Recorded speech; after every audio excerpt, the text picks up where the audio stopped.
What's up YouTube, Webbers5 here, coming at you today with a follow-up from my recent deck profile with budget alternatives for your Endymion deck. So before I get into the video, I'd like to do my shoutouts as always. First two new subscribers, Tetsuo100, Alex Storm, and Max Carlos. Thank you so much for subscribing, guys. You're part of the reason my channel is growing stronger. And also would like to do a shout out to Modest Sam as being the inspiration for this video based on a comment that was on my video that goes, ha ha ha, a bit greedy deck list, PSDT budget player. I'm assuming that the PSDT stands for please stop doing that, in which the answer is no, I will not stop doing that. But when you posted that comment, I have to say I was having a pretty bad day and it did make me laugh, so thank you very much. So without further ado, let's get onto the video then. So for those who didn't see my deck profile, which I will post a link at the end of the video, my extra currently is full.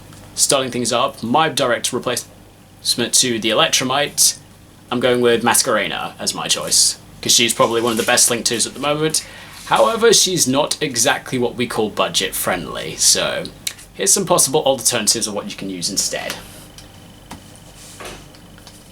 So in terms of replacing Electromite, guys, naturally, there is no direct replacement to Electromite. The card was so amazing, nothing will ever be as good as Electromite. But here are some cards that you can use instead. So if you guys are thinking of a card to replace Electromite in terms of ease of summoning, or like direct synergy with the deck, best options in my opinion would probably be Daybreaker, who has direct synergy with the deck because it uses spell counters and its requirements are 2 spellcast type monsters, which basically the entire deck is. And then the other one is Crowley. So a lot of players are hyping Crowley at the moment. Crowley is pretty decent, I'm just not playing it right now. And Crowley also has direct synergy for those that want to play the spellbook engine. It's just naturally kind of annoying when you hit the spellbook of knowledge off Crowley. That's happened to me a couple of times. It's not great, but we work with it. And the normal summon without tribute is pretty good. You can drop free Master Cerberus, free Endymion, free Jackal King, so that's pretty useful. And these are pretty cheap. at the moment. Crowley, I think, is like between 2 to 5, and Breaker's like 2, so pretty easy, pretty good budget alternatives. If you guys are just thinking of like what's a good alternative and just like in terms of a really generic, easy to summon Link 2 that maybe you just want to use for the purpose of pendulum summoning, then options for that could include Beat Cop, who's pretty useful, who's got naturally her own effect if you've used 2 dogs with different names, so if you guys are still keeping your Electromite turbo engines, she's pretty good for that.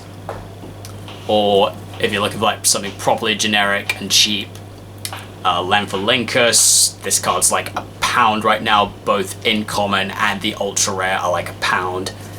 But so Lanfo is naturally everyone knows is probably the best generic Link 2. Naturally the downside is its stats are really low, and it's not an effect monster, which means there's a few less monsters you can Link climb into with it. And then the last one I've got is also Lambda.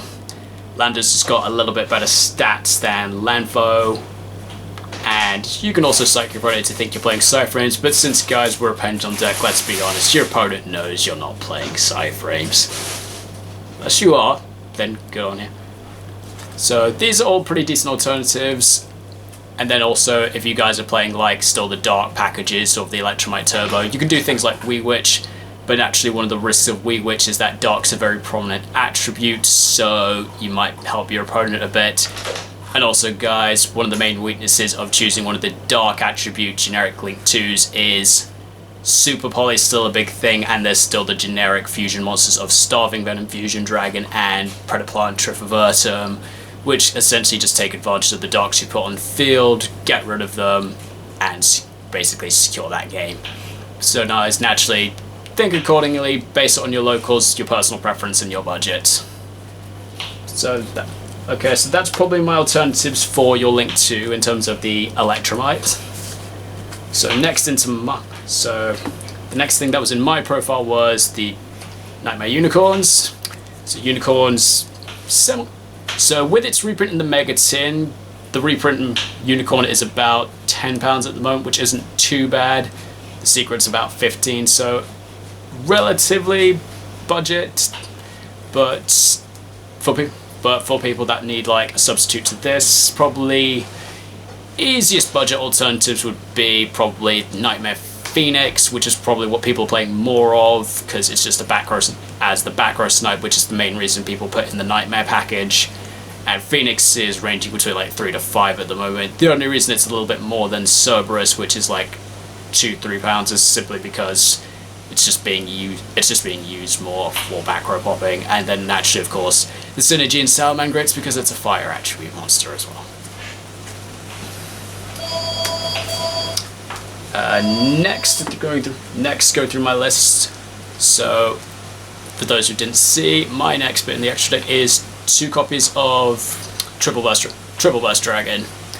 So, personally, guys, there's no direct replacement to Triple Burst if you don't want to play it. For me, Triple Burst Dragon is just personal preference.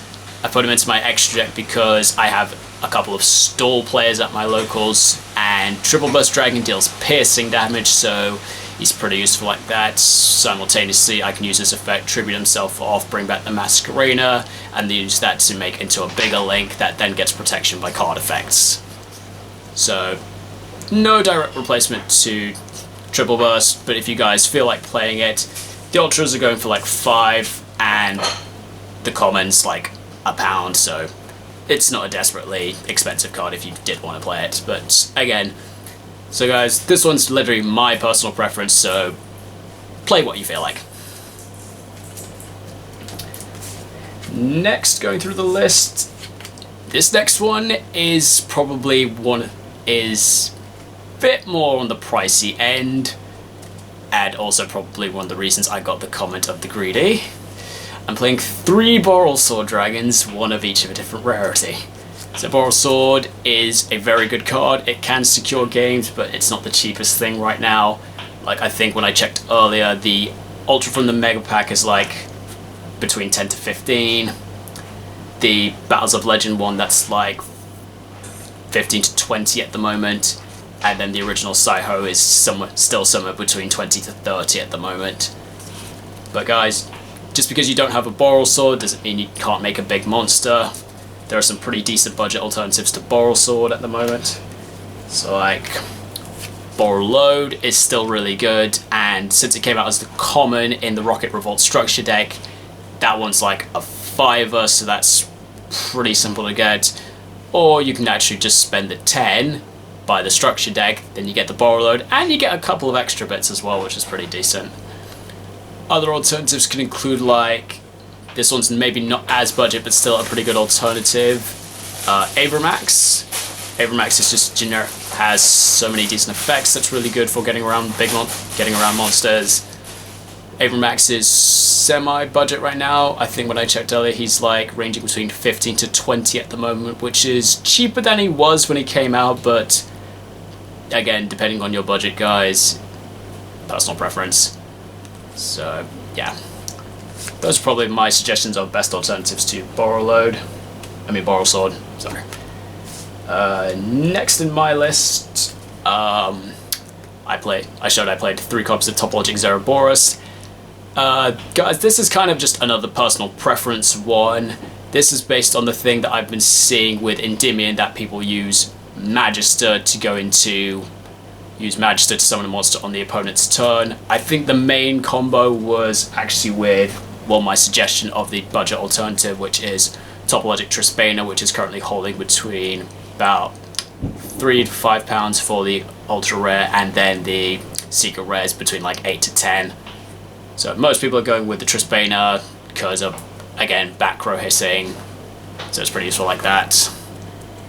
And also the burn is quite nice. Part of me is thinking I might replace Trispana with my Zeraboros, but Zeraboros, I kind of like the idea of use Magister in tandem with Zeraboros, banish my opponent's entire field on their turn, summon back Zeraboros on mine, and just smack for massive damage.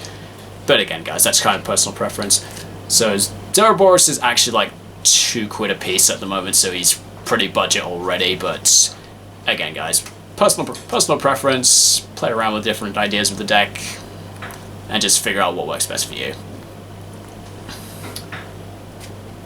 And then going to the last card in my extra deck, probably the most expensive card in my extra deck. I'm playing 2 copies of Appaloosa. Guys, I'm only playing 2 because I'm playing the Extravagance build, so I like to have multiple copies of cards, just in case I banish one, I'd like to try and be able to keep another one if I can. And Appaloosa, I know, is really not one of the cheapest cards right now, but because of what she does for the deck, she puts like several extra negates on board, and kind of like Electromite, there's no direct replacement in terms of what she does. But thinking as the budget replacement in terms of how we would use her, the main purpose of most players in Endymion going into Appaloosa is after you're done with the Electromite, you've got a few extra monsters on board. People would be like, okay, use Electromite and these 2 monsters make Appaloosa with 3 negates, so that's an option. 4 if you've got the resources, but 4 is a bit much, but you know. So in terms of, because her requirements are just different named materials, so naturally guys, my suggestion of a budget alternative would be Sayuja Skuldred. So I know the secret rare is still going for a bit at about 18, but it's been reprinted a few times. The Ultra, I think, is ranging between like £5 to £8 at the moment, so pretty easy to get now.